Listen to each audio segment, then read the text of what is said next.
This video will continue our discussion of virtual memory systems that use paging. When we need to store a page in memory, it's fairly easy to simply find an empty slot and place it there.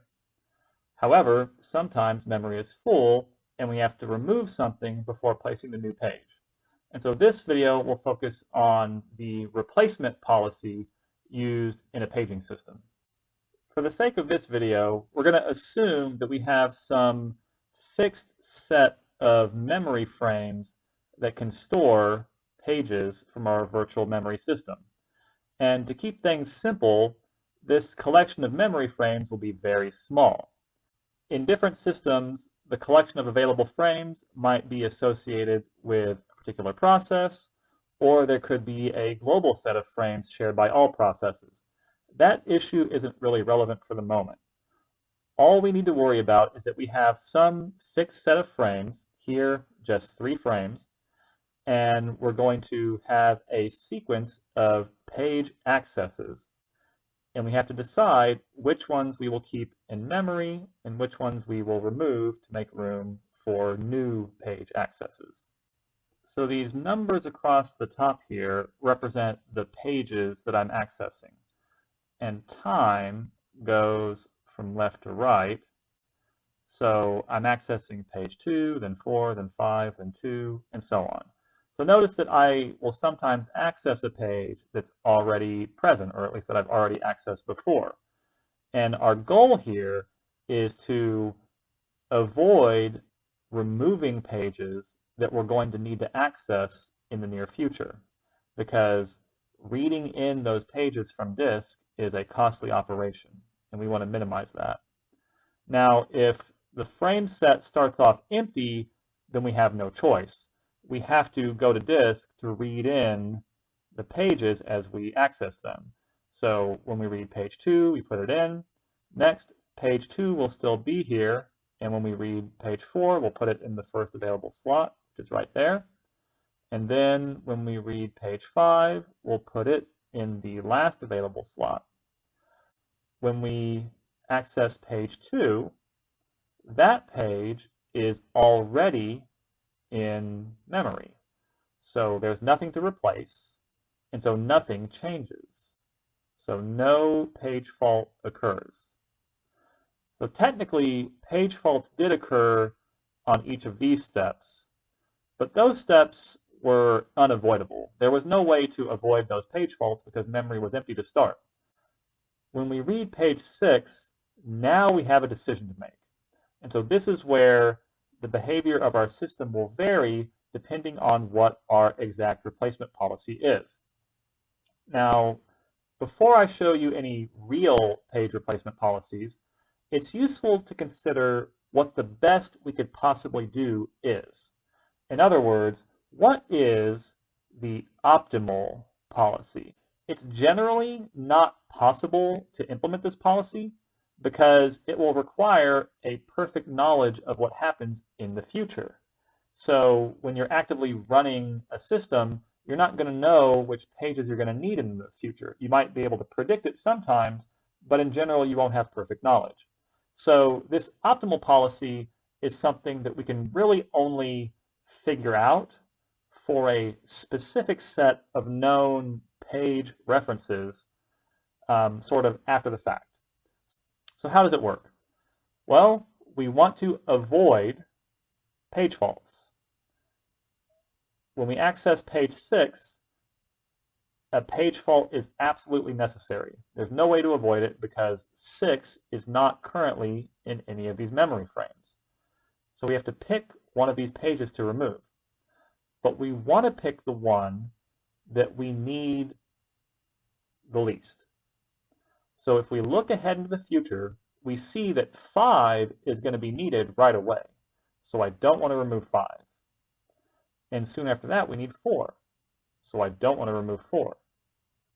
And so that leaves 2 is the most sensible option to remove.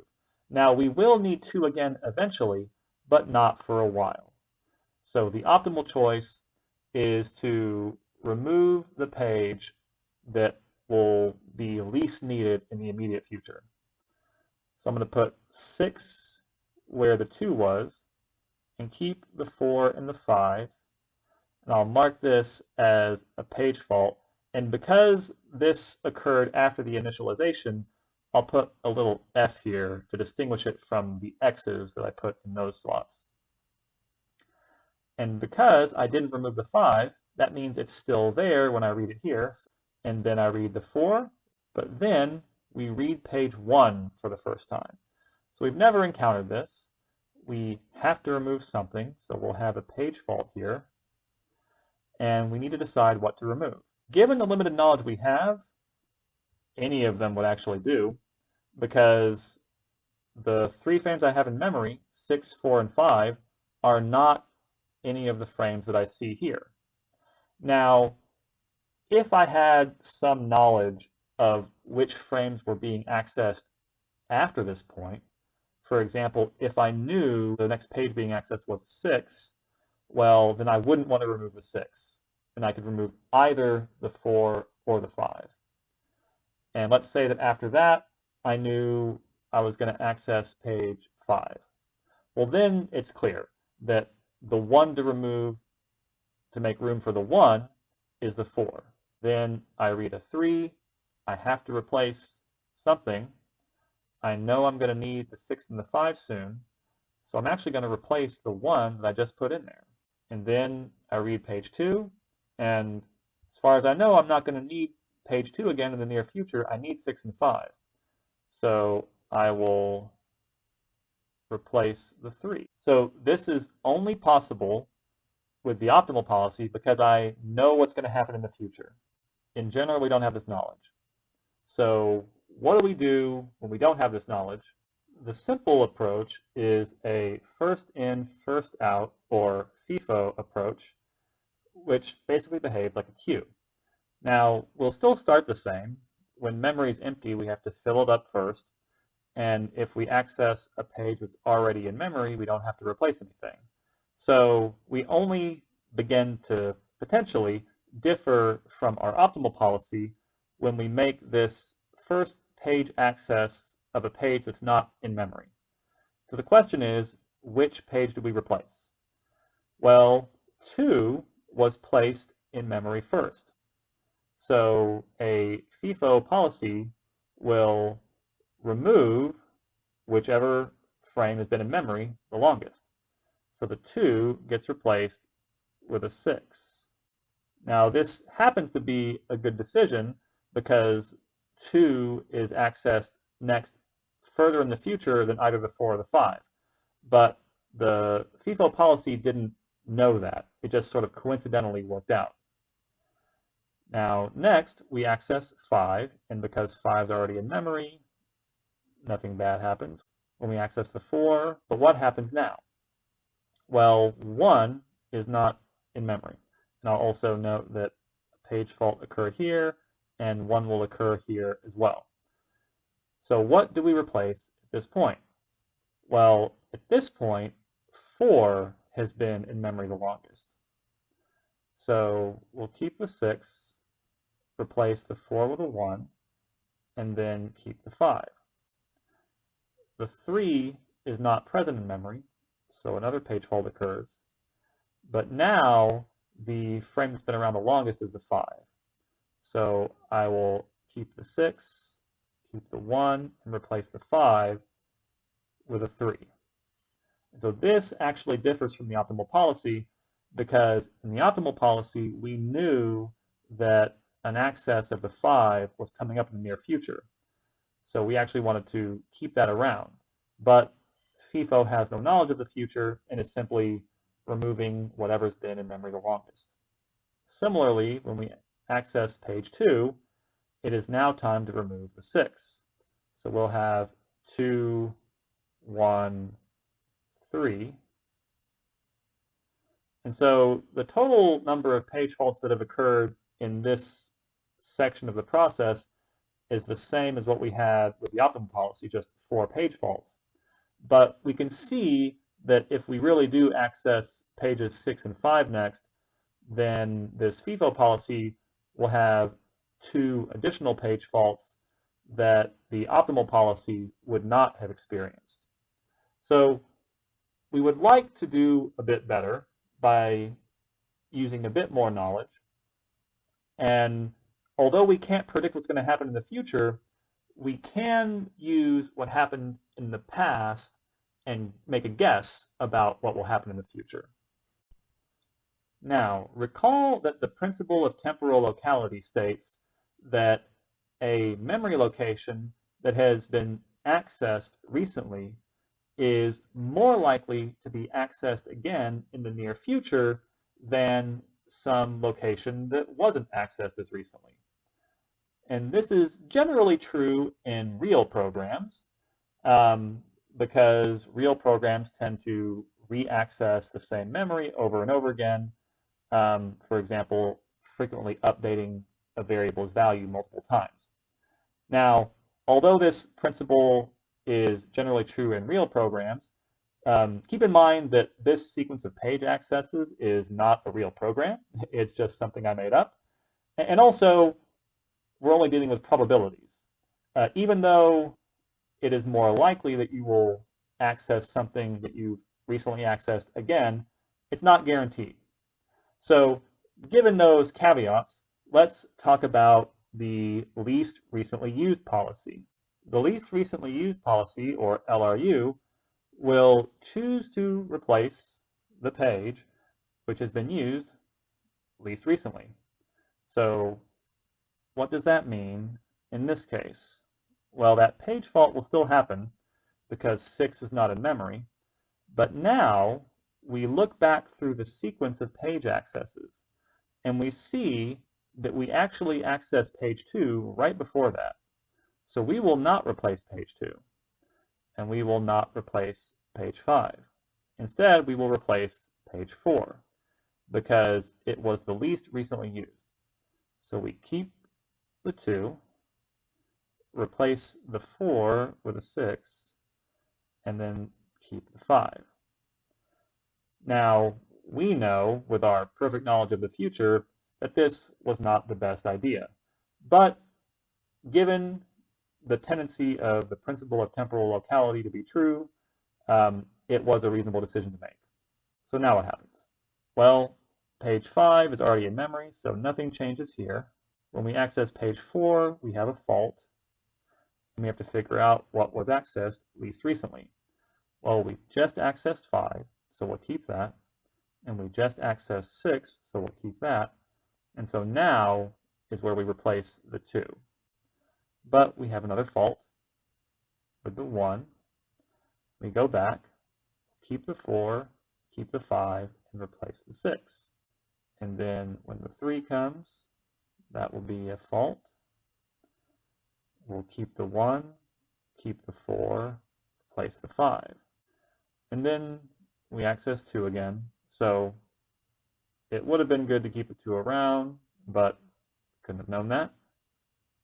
We will keep 3, keep the 1, and replace the 4. So in this specific example, this happens to lead to 5 page faults, which is more than we had previously. So for this artificial example, not a great showing for LRU, but this does demonstrate how it works. And for a more realistic set of page accesses in a typical program, this actually performs fairly well. Now, the problem with this algorithm is that it actually takes quite a bit of effort to compute it, because we have to remember a lot of information and go back through the history. And of course, this is a very simple set of just 3 frames, but in a real system, we're going to have way more frames, and also we're probably going to have a lot more examples of accessing the same page over and over and over again in sequence. Because remember that an individual page actually contains multiple pieces of data. So to do this in reality requires a lot of extra storage and also just additional overhead. So what we would like to do is something like a least recently used policy, but that is a bit easier to compute, requires less information being stored, and can happen more quickly. Now, that is the next algorithm. The final algorithm we'll discuss is the clock algorithm, so called because it treats the collection of memory frames as if they are a circular queue, and we always have a hand pointing at one of the frames. The other piece of information this replacement policy requires is an extra bit associated with every page, known as a use bit. So as we read these pages in, the fact that we have just accessed the page means that that use bit will be set to 1. And so I'll put a little X next to that to indicate that we just accessed it. And then that use bit will still be set here, here, and then here, and here, and here. Now, whenever we read a new page in, we'll have a little clock hand that moves to the spot after where we just placed the page. So when memory was initially empty, the clock hand was pointing at the first position. But when we read the 2 in, we put a 2 there, marked its use bit, and then moved the clock hand to the next position. So in other words, it ended up pointing right there. Then we read the 4 in, the 4 got placed here, the use bit got set, the clock hand rotated through to the next position, which is right here. Then we read the 5, 5 goes there, use bit gets set, clock hand rotates back over to the start, meaning that the clock hand is pointing at the 2. Now, when we access the 2 again, nothing changes. If the use bit's already set, it remains set, and so all of these use bits remain set, and the clock hand does not move. But what happens when we have a page fault? So we go through a process where we want to find a page that was not used very recently. So first, we start where the clock hand's pointing, and because this use bit is set, we will not replace this page, at least not yet. We erase the use bit and move the clock hand to the next position.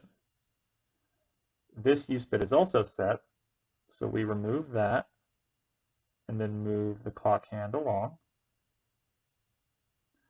That use bit is also set, so we erase that, move the clock bit along, and we're right back where we started, except now this use bit is no longer set. Therefore, we will replace that page. So the 2 gets replaced with a 6. The use bit is set, and the clock hand advances to the next frame in memory. So the contents here will be a 6 with a use bit set, a 4 with no use bit set, a 5 with no use bit set, and the hand will point at the 4. Now the reason for this is that if I were to have another page fault right away, I would then replace the 4 immediately. So we would get different behavior. Now, it so happens that we access pages 5 and 4 next, so instead, we will simply mark their use bits. When we access the 5, its use bit is set, the hand doesn't move. Then we access the 4, we'll set its use bit. And then when we access page 1, there's a fault, and we go through this whole process again. So first, the hand sees there's a use bit there, we eliminate it, and move the hand along. We're pointing at the 5, we remove that use bit, move the hand along. We're pointing at the 6, remove that use bit, rotate the hand along. Now we're at the 4, but there's no use bit anymore, so we eliminate this page, replace it with the 1. and we put the use bit in place and move the hand to the next position. And then we read 3, we get a page fault here, and this hand is pointing at the 5, and because the use bit is not set, it is replaced immediately. 3, the bit gets set, the hand moves on, and finally we have a 2, that creates a page fault, replaces the 6, the use bit is set, hand moves, and we end up with 2 here, 1 there, hand is pointing here by the way, and a 3 with a use bit set there.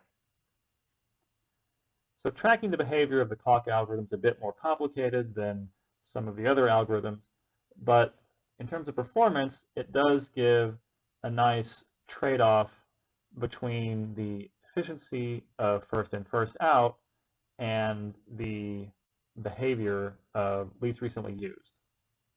And so many modern systems use a clock algorithm or some variant of it because it is this sweet spot between low overhead and reasonable performance.